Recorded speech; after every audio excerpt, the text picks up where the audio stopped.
நீங்க ஸ்கூல்ல வேலைக்கு சேர்ந்த அந்த முதல் நாள் யோசிச்சு பாருங்களேன். அப்படி கட் பண்ணி ஒரு ஃபிளாஷ்பேக் போங்க. எப்படி இருந்துச்சு? என்னங்க கலகலப்பா இருந்துச்சா? ஆனந்தமா இருந்துச்சுங்களா? பையன் நிலைமையை யோசிச்சோமா நம்ம? சரி, இல்லை உங்க நிலைமையை சொல்லுவோம். ஃபர்ஸ்ட் டே ஃபர்ஸ்ட் கிளாஸ் உள்ள போறீங்க, எப்படி இருந்துச்சு? இந்த செஷன் நான் மேடையில இருந்து இறங்குறதுக்கு 2 ரீசன். ஒன்று, அங்க கொஞ்சம் கிளார் அடிக்கும். என் பிரச்சனை எனக்கு தெரியும், உங்க பிரச்சனையும் எனக்கு தெரியும். இல்ல கொஞ்ச நேரத்துக்கு மேல ஒரு ஒளிவட்டம்லாம் வந்துடும், என் மூஞ்சி மறைஞ்சிரும். நீங்களும் அப்படி குத்து மதிப்பா ஒரு வெளிச்சத்தை பார்த்துன்னு பேசிட்டு இருப்பீங்க. இது நம்பர் 1. நம்பர் 2, எட்ட போக போக போக இந்த கட்சி பெஞ்சுக்கும் வாத்தியாருக்கும் ஒரு கனெக்ஷன் இருக்கும் பாருங்க. அது செம கனெக்ஷன். எனக்கு அரவிந்துக்கு நன்றி சொல்லணும்னு தோணுச்சு. அது பாவம் நல்லா படிச்ச பிள்ளையாட்டுங்கிறது. உங்களெல்லாம் பயங்கரமா பாராட்டுச்சு. நானும் நல்லா நம்புனேன். நம்ம சொன்னோன்னே வாய்ப்பு இல்லடா, நீ எல்லாம் படிச்சிருக்க வாய்ப்பே இல்லை. இல்லை, இந்த first bench, second bench, third பெஞ்சுக்கு ஒரு சைக்காலஜி இருக்குது. உங்க எல்லாருக்கும் தெரியும்னு நினைக்கிறேன். ஃபர்ஸ்ட் பெஞ்ச் மாதிரி ஒரு பாவப்பட்ட பெஞ்ச் எதுவுமே கிடையாது. ரொம்ப கஷ்டம். அது யாருக்கு? வாத்தியாருக்கு. அங்க இருக்கிறவங்க குறுகுறுன்னு ஒன்னையே பார்த்துன்னு இருப்பேன். நீங்க எது பண்ணாலும் நோட் பண்ணுவான். நீங்க சும்மானாச்சும் ஒரு கோடு போடுங்களேன், அவன் கோடு போட்டு வச்சிருக்கான். நல்லா கவனிச்சு பாருங்களேன். நீங்க போர்டுல எழுதி முடிச்சு ஓகே சில்ட்ரன் திரும்புங்களேன், ஃபினிஷ்ட் மேஸ்ன்னு ஒண்ணு. நம்மளுக்கு டென்ஷன் ஆகிறதே அவன் தான். அவனால நமக்கு ஒரு பெரும் பிரச்சனையுமே கிடையாது. கூட்டா ஏச்சுவோம். மாப்பிள்ளை பெஞ்ச் இருக்கு பாரு, அதே இந்த ரூம்ல மாப்பிள்ளை பெஞ்சு ஒசரமா உட்கார வச்சிருக்காங்க. அங்கிட்ட அப்படியே திரும்பி பாரு. அது வியூவே நம்மள எப்படி பார்க்க தெரியுமா? ஏற்கனவே கட்சி பெஞ்சில் நம்மள மிதப்பா பார்ப்பாங்க. இவங்க இப்படி பார்க்காங்க, என்னடா என்ன பண்ற, நல்லா இருக்கு அந்த இடம். இல்ல அவன் ஒரு கனெக்ஷன் வேற மாதிரி இருக்கும்ல. அவன் கனெக்ஷன் நமக்கும் அவனுக்கும் என்ன கனெக்ஷன்? அவனுக்கும் நமக்கும். ஃபர்ஸ்ட் பெஞ்சில் 2 பிரச்சனைங்க. முதல் பிரச்சனை, பையனுக்கு என்ன பிரச்சனை சொல்லுங்க?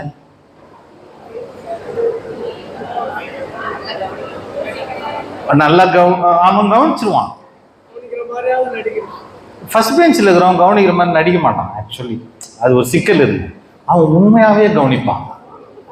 நமக்கு தான் டென்ஷன் ஆகும். நிறைய நேரத்தில் நம்ம தப்பு பண்றது அவனை பார்த்து தான். ஒருத்தன் இப்படியே நம்மளை பார்த்துருந்தா எப்படி இருக்கும் இல்லை? இந்த அப்படியே கட் பண்ணி யோசிச்சு பாருங்களேன். சின்ன வயசுலாம் உங்களுக்கு தம்பி தங்கச்சின்னு ஒரு கேரக்டர் வீட்டில் இருந்ததுன்னு வச்சுக்கோங்க. நமக்கு அலர்ட் சிஸ்டமே அதுதான். இந்த ட்ரோன் மாதிரி நீங்க எங்க போறீங்களோ கண்ணு போயினே இருக்கும். நீங்க எங்க மறைஞ்சு உட்கார எட்டி பார்ப்போம், அந்த வியூலே இருக்கும் நம்மளுக்கிட்ட. அதே மாதிரிதான் இந்த ஃபர்ஸ்ட் பெஞ்ச். ஆனா அவனுக்கு இருக்கிற பிரச்சனை என்ன தெரியுங்களா? ஒரு ஆத்திர அவசரத்துக்கு தூங்க முடியாது. அவன் பிரச்சனை ஒண்ணு. அது ஒரு நியாயமான விஷயம் தானே. தூக்கம் என்ன தப்பா? என்னங்க நீங்க திரும்ப திரும்ப வாதியார் மாதிரியே என்னை பார்க்க கூடாது இல்ல? அதெல்லாம் வருதே, நான் பண்ண தப்பா? அது ப்ரீகேஜி எல்கேஜில இருந்து என்னை தூங்குன்னு சொன்னதும் நீங்க தான். 5வது 6வதுக்கு மேல தூங்காதன்னு சொன்னா நான் எதை கேட்கறது? ஆனா இதுல கொடுமை என்ன தெரியுங்களா? தூங்குன்னு சொன்னப்ப நம்ம தூங்குறது இல்லை. ஏய் எல்லாம் ஒழுங்கா கண்ணு மூணு தூங்கினா இப்படி பார்ப்பான். கரெக்டா தேடின்னு இருப்பான். நீங்க அவனுக்கு அடிப்படையே நான் என்ன பண்றேன்னு பார்க்கணும். இந்த ஒரு கேரக்டர் வந்துட்டு போகுது வாத்தியாருங்க, அது என்ன பண்ணுது? இப்படியே ஓடிடுச்சு. அப்ப ஃபர்ஸ்ட் பெஞ்சினுடைய பிரச்சனை ஒரு எமர்ஜென்சிக்கு தூங்க முடியாது. 2வது முக்கியமான விஷயம் என்ன தெரியுங்களா? ஒரு மனுஷனை கிட்ட பாக்குற மாதிரி ஒரு டெரர் எதுவுமே கிடையாது. நீங்க யோசிச்சு பார்க்கணும். நம்மளாலே நம்மள க்ளோஸ் அப்ல பார்க்க முடியாது, அவன் பார்ப்பான். இந்த பேய் படம்லாம் பார்த்தீங்கன்னா கேமராவை கீழே தான் வைப்பாங்க. அதனால நான் உங்களை அப்படி சொல்லலை, அப்படி இருக்கும். அவன் பார்க்கலாம். செகண்ட் அண்ட் தேர்ட் பெஞ்ச் இப்படி போச்சுங்களா? மாப்பிள்ளை பெஞ்ச் இருக்கு பாருங்களா, அது வேற லெவல் ஆஃப் கனெக்ஷன் அது நமக்கும் அவனுக்கும். ஏன்னா அவங்களுக்கு ஒரு கிளாஸ் ரூம்ல பாத்தீங்கன்னா அவங்களுக்கு ஒரு எக்ஸ்ட்ரா ஃபிட்டிங் கிடைக்கும். பின்னாடி செவில் உட்கார்றதே கெத்தா தான் உட்காருவாங்க. ஒரு ராஜ வம்சத்து பையன் உட்கார்ற மாதிரி கையை அப்படி தூக்கி போட்டு தான் உட்காருவான். இல்லை நல்லா இருக்கும் அந்த இடம். அங்க உட்காந்து அவன் பேசுற விஷயம்லாம் என்னவா இருக்கும்னு நினைக்கிறீங்க? சத்தியமா பாடம் இல்லை. இப்ப நானே போய் இந்த மாதிரி ஏதாவது பேசியிருந்தேன்னு வச்சுக்கோங்க, நல்லா சாஞ்சு உட்காந்து அப்புறம் பெருசு ரொம்ப நேரமா பேசிருக்குதுன்னா உடனே இவன் இல்லடா ரொம்ப நேரமா பேசுறாரு அவரே உனக்கு எதாவது புரிஞ்சுது? எனக்கு ஒன்றும் புரியல. எதுக்கும் அந்த ஆள் அப்படியே பார்த்து நிறுத்தினா டக்குன்னு கிட்ட ஒரு கேள்வி கேட்டுருவாங்க. அப்படி ஒரு மாசான என்ட்ரி அது. சரி, அப்படியே கட் பண்ணிட்டு நான் முதல் சீனுக்கு போறேன். ஃபர்ஸ்ட் நாள் ஸ்கூலுக்குள்ள போறீங்க, கிளாஸ்க்குள்ள என்ட்ரு ஆகுறீங்க. முதல் நாள், முதல் வகுப்பு. என்ன ஃபீலு சொல்லுங்க. ஆக்சுவலா ஏற்கனவே என்னை பார்த்தவங்களுக்கு தெரிஞ்சிருக்கும், பார்க்காதவங்க எதிர்பார்க்கல. மைக் எடுத்துன்னு வந்து உங்ககிட்ட கேள்வி கேட்பேன்னு. ஒரு சீஃப் கெஸ்ட்னா என்னடா மரியாதை, அந்த சேர் போட்டுறாங்கல்ல, பேசாம உட்கார். அந்த மனுஷன் எப்படி பேசுறாங்க இல்ல? நம்ம டைரக்டர் சார் பேசினாரா, மரியாதையா பேசிட்டு போய் உட்காந்தாரா? எடுத்துட்டு பஸ் முடிச்சு கிளம்பி வந்துட்டு. சரி சொல்லுங்க, ஃபர்ஸ்ட் நாள் எப்படி இருந்துச்சு? பயம், அதை விட பதட்டத்தில் அவன் உட்கார்ந்து வந்துருக்கான். நிஜமாங்க. சரி, ஒண்ணு வேற. இந்த சைடு கேட்போம். படபடப்பு, பதட்டம், அது அது அப்புறம் அவார்டு கொடுத்தா சிரிக்க கூடாதுன்னு இல்லை, தெரிஞ்சுங்களா? வெயிட்டாகுதா இருக்கும். நாங்கெல்லாம் பேர் வெயிட் இல்லாம இருக்கிறோம் பாருங்க.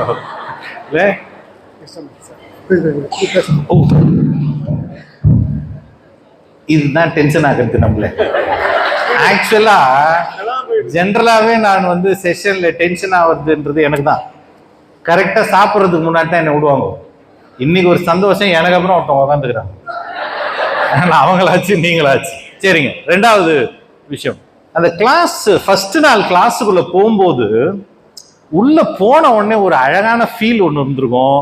அந்த பசங்க எல்லாம் ஏஞ்சி நின்று குட் மார்னிங் எனக்கா அப்படின்னு ஒரு ஃபீல் இருக்கும்ல. ஏன்னா அதுக்கு முந்தின வருஷம் தான் காலேஜில் உட்காந்து இங்க இருக்கிறவங்களுக்கு பட்ட பேர் வச்சுன்னு உட்காந்து வந்தோம். இதானே நிஜம். அப்புறம் அங்க போன உடனே அவன் சொன்ன உடனே நமக்கு அப்படியே ரெண்டு ரக்கம் முளைஞ்சி அப்படியே கிரீடம். ஏன்னா நம்மளையும் மதிச்சு ஒரு 30 பேர் ஏஞ்சி நின்று good morning miss, good morning. அந்த ஃபர்ஸ்ட் நாள் ஃபீல் செம ஃபீல். அவன் ஏந்திருப்பான், ஏஞ்சி அப்படி முறைச்சு பார்ப்பான், யாரா ஏரியாக்குள்ள புதுசா அப்படின்ட்டு. இந்த ஃபீல்லாம் நல்லா இருக்கும். அப்படியே கட் பண்ணி இந்த ஃபீலுக்காக நீங்க பயங்கர வேக வேகமா கிளாஸ் எல்லாம் அரேஞ்ச் பண்ணி போர்ட்லாம் டெக்கரேட் பண்ணி எல்லாம் பண்ணிருப்பீங்க. ஆனா நம்ம சீனியர்ஸ் 2 பேர் பார்த்து சிரிச்சினே நின்றுருப்பாங்க. அப்புறம் புதுசா நானும் இப்படித்தான் இருந்தேன் அப்படின்னு ஆட்டம் ஆரம்பிக்கும். அங்கதான் ஃபர்ஸ்ட் ஆட்டமே. இது இப்படியே ஓடும். அதுக்கப்புறம் நம்ம நிறைய பேர் கூட போராட வேண்டியதா இருக்கும் இல்ல? பாடம் எடுக்கிறத தவிர எல்லா வேலையும் செஞ்சுன்னு இருந்துட்டோம். இதுதான் இந்த தொழில் இல்லை, எல்லா ப்ரொஃபஷன்லயும் அப்படி இருக்குது. சரி, ரெண்டாவது கேள்வி நான் கேட்கிறேன். காலைல ஏஞ்சதுல இருந்து உங்களுக்காக என்ன செஞ்சுக்கிட்டீங்க? பல்லு விளக்குன, சாப்பிட்டேன், குளிச்சேன்லாம் சொல்லி கடுப்பேற்ற கூடாது. ஆக்சுவலா பல்லு விளக்குறது குளிக்கிறது கூட மற்றவங்க நல்லா இருக்கணும் தான். மனசாட்சியத்தோடு சொல்லுங்க. குளிக்காம இருக்க நான் ரெடி, குளிக்காம இருக்கிற என் கூட நீ இருக்க ரெடியா? அதனால அதுவும் மற்றவங்களுக்கு தான். உங்களுக்குன்னு என்ன செஞ்சுக்கிறீங்க?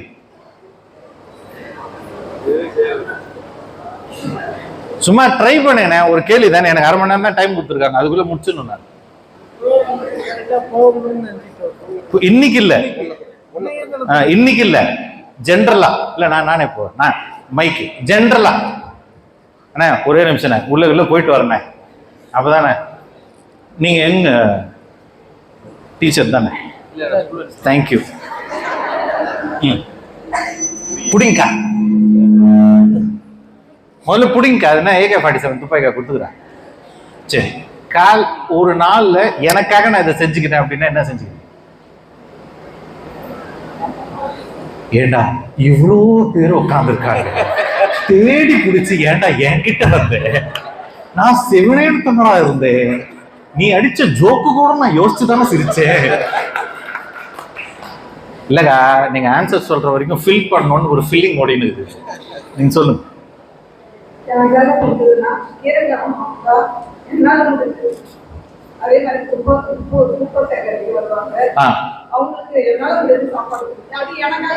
உங்க சந்தோஷம் அதுதான் முக்கியம். உங்க சந்தோஷத்துக்கு தான் செஞ்சா நல்லதுன்றதுக்காக செஞ்சீங்களா, செஞ்சா சந்தோஷம்ன்றதுக்காக செஞ்சீங்க, அவ்வளவுதான். ரைட்டு. நிறைய நேரம் மைக் இருந்தா நம்ம நிறைய உண்மையை சொல்லுவோம், வேணாம். இந்தாங்கக்கா, புடிங்க புடிங்க புடிங்க, டக்குன்னு சொல்லுங்க.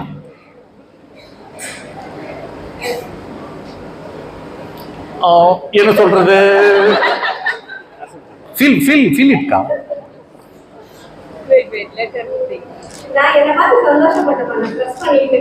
Okay, dressing good good.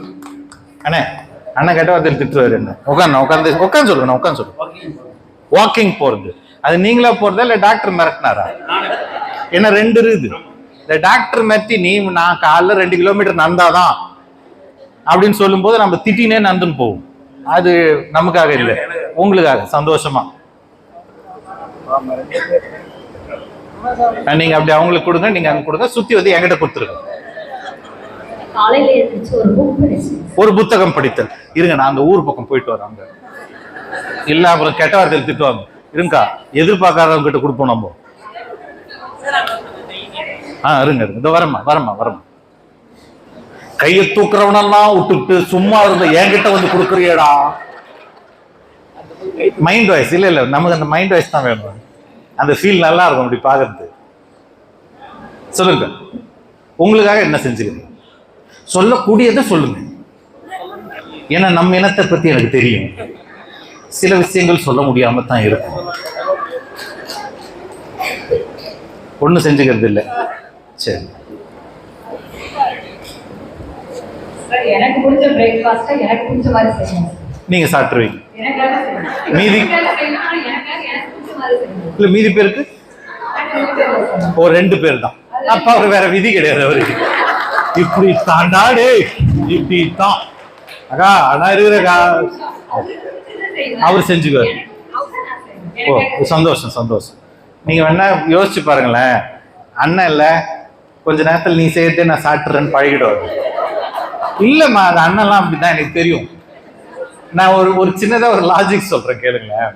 Actually girls சொல்லி உங்க மனசை கஷ்டப்படுத்துறதுனாலே சொன்னா நல்லா தான் இருக்கும். ஒரு மிக முக்கியமான பிரச்சனை என்னன்னாக்கா, விமென்க்கு இருக்கிற மிக பெரும் பிரச்சனை என்னன்னா, உங்க ரொட்டேஷன் சைக்கிள் முடியவே முடியாது. இந்த கல்யாணம் ஆகி பிரெக்னென்ட் ஆன உடனே இந்த குழந்தை பிறந்துட்டா நம்ம நிம்மதியா இருக்கலாம்னு நினைப்பீங்க. ஏன்னா அது வயிற்றுல இருக்கும்போது கவுந்து படுக்க முடியாது, வேகமா நடக்க முடியாது. அந்த ஊரே உன்னை பத்திரமா பார்த்துக்கும். நம்பிடாதீங்க, முதல் குழந்தைக்கு தான், ஏன்னா அடுத்த குழந்தைக்கு நம்மளே தான் பார்த்துக்கணும். சரி, இந்த குழந்தை மட்டும் பிறந்துட்டா நிம்மதியா இருக்கலாம்னு ஆரம்பிக்கும் மனசு. அதுக்கப்புறம் தான் பொம்பளை பிள்ளையா இருந்தா 1.5 வருஷம், பையனா இருந்தா 2.5 வருஷம் வச்சு செய்வான். இன்னும் நன்னாண்ட ஒன்னாலும் திரும்பவே முடியாது இல்ல. அது 2வது குழந்தைனாக்கா நம்ம இந்த சைடு திரும்பினா இது பிடிச்சி இழுக்கும், அந்த சைடு திரும்பினா அது இருக்கும். சரி, இந்த குழந்தை ஸ்கூலுக்கு போயிடுச்சுன்னா, நடக்க ஆரம்பிச்சிருச்சுன்னா அதுவா வேலையை பார்த்துக்கோன்னு நினைப்பீங்க. அது நடக்க ஆரம்பிச்சதுக்கு அப்புறம் தான் பிரச்சனையே. நம்ம போக முடியாத சந்துலாம் அது போய் உக்காந்துன்னு உள்ள வான்னு கூப்பிடும். அதுவும் கரெக்டா சாப்பாடு ஊட்டும் போது பீக்குல இருக்கும் பிபிஎஃப். உங்க குடும்பத்துல ஒரு தெய்வ குழந்தை ஒண்ணு இருக்கே, உங்க வீட்டுக்காரர் தான். அது இந்த பிரச்சனைக்கெல்லாம் வரவே வராது. என்னைக்காவது அது சாப்பாடு ஊட்டுதான்னு பாரு.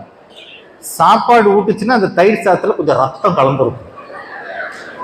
அப்படி ஒரு டெரர். அது வாயை திறந்து உள்ள தனியா அப்படியே கத்தி முனையில சாப்பிட. அதனால பையன் பசங்க அப்பா கிட்ட போகவே மாட்டான் பாருங்க சாப்பாடு ஊட்ட. நம்ம ஊட்டும் போது அது கரெக்டா எங்கேயா மேலே ஏறிக்கும், இல்லை தொங்கும், இனி வந்து குடியிடணும், என்னென்னலாம் பண்ண முடியாதோ அதெல்லாம் பண்ணணும். அப்போ செம டென்ஷன். சரி, இந்த குழந்தை ஸ்கூலுக்கு போயிடுச்சுன்னா நிம்மதியா இருக்கலாம்னு நினைப்பீங்க. டெய்லி ஒரு பஞ்சாயத்து. டிஃபன் பாக்ஸ் ஊந்துச்சு, தண்ணியை ஊத்திட்டான், கிள்ளிட்டான், ரப்பரை தின்னுட்டான், ஏதோ ஒரு பிரச்சனை. இதுல பிரச்சனை என்னன்னா, இதை நீங்க கேட்காமல இருக்க முடியாது. நீங்க கேட்கலன்னா இந்த ஸ்டோரி எங்க தெரியுமா வரும்? நைட்டு படுப்பீங்கல்ல, அங்க ஆரம்பிப்பான். அம்மா இன்னைக்கு ஸ்கூல்ல இல்லம்மா, தூங்குடா. திரும்ப அங்க அப்படியே கட் பண்ணி அந்த தெய்வ குழந்தைய பாருங்க, அது திரும்பி பார்த்து தூங்கி இருக்கும். அதுக்கு இந்த டிஸ்கஷனே தெரியாது. அதுவும் இன்னைக்கு இருக்கிற இந்த 2K கிட்ஸ் எல்லாம், அந்த அம்மாக்கள்லாம் இருக்காங்க பாருங்களேன், படுக்கிற அந்த இடத்த எதுக்கு வச்சுக்கிறாங்க தெரியுமா? நீங்க எல்லாம் அப்படி இருந்திருக்க வாய்ப்பே கிடையாது. இப்ப இருக்கிற பிள்ளைகள்லாம் படுக்கும், அப்புறம் நாளைக்கு என்ன பிரேக்ஃபாஸ்ட், இது 5 ஸ்டார் ஹோட்டல்ல மெனு எடுக்கிற மாதிரி. தெய்வ குழந்தை திரும்பி சிரிச்சுன்னு இருக்கும். அதுக்கு தெரியும் மகனே நீ எது கேட்டாலும் அது செய்யறதை தான் செய்ய போகுது. கரெக்டா அந்த இடத்துக்கு கொண்டு வந்துடும் அது. அவன் காலைல நூடுல்ஸ் அப்படின்னா, நூடுல்ஸ் உடம்புக்கு நல்லது இல்லடா. ஓகே, வேற என்ன? என் மெனு என்ன? தயிர் சாதம், புளி சாதம். அந்த சாதத்தை கொண்டு வந்துருவாங்க அவங்க. இந்த டிஸ்கஷன் ஒரு 1/2 மணி நேரம் நடக்கும். நடக்குமா? நடக்கும். அப்படியே கட் பண்ணி வாங்க. சரி, இந்த பையன் காலேஜுக்கு போயிட்டானா பிரச்சனை தீந்துரும், நிம்மதியா இருக்கலாம் நினைப்பீங்க. அப்ப வேற வேற பிரச்சனை எல்லாம் வரும். நமக்கு வேற அப்டேஷனே இல்லை. இந்த போன்ல படம்லாம் அனுப்புறாங்க, நமக்கு அந்த படம் தெரியல என்னன்ட்டு. இந்த இப்படி ஒரு பொம்மை உட்காந்துருக்கு, இமோஜி பார்த்துருக்கீங்களா? அதுக்கு என்ன அர்த்தம்? கஷ்டம் தான். நீங்கெல்லாம் இப்போ உங்க பசங்களுக்கு அது வந்துச்சுன்னா என்ன நினைப்பீங்க? யாரோ ஒருத்தர் சொல்லுங்க. இந்த இப்படி இருக்கும் அந்த மஞ்சள் கலர்ல. அக்கா சொல்லுங்க, சின்னக்கா சொல்லுங்க. என்னக்கா? நம்ம என்ன நினைச்சுன்னு இருப்போம்? சந்தோஷமாயிரு, நான் சந்தோஷமாகிறேன், எல்லாம் இருக்கும். அதுக்கு பேர் என்ன தெரியுங்களா? ஹக்கு, கட்டி பிடின்னு அர்த்தம். இது தெரியாம நிறைய பேருக்கு அணைச்சிட்டு போயிடாம். இதுதான் சிக்கலே. இல்ல அங்க மேடம் நான் அனுப்பவே மாட்டேனே, நானும் அதுக்கு போன் பண்ணி சொல்லிடலாம். ரைட்? இல்ல இல்ல, இது ஒரு இயல்பு தானே இது. சரி, இந்த பையன் வேலைக்கு போயிட்டானா சந்தோஷமா இருக்கலாம்னு நினைப்பீங்க. முதல் மாச சம்பளத்தை மட்டும்தான் காலில் ஊந்து கொடுப்பான். அதுவும் இப்ப எல்லாம் டிரான்ஸ்பர் ஆயிடுது, அதுக்கும் வாய்ப்பு இல்லை. சம்பளம் வந்துச்சுமா, அதுக்கப்புறம் நமக்கு அவன் செலவுக்கு நம்ம கிட்ட தான் வாங்கிட்டு போவான். சரி, ஒரு கல்யாணத்தை பண்ணி வச்சு விட்டா நிம்மதியா இருக்கலாம்னு நினைப்பிய.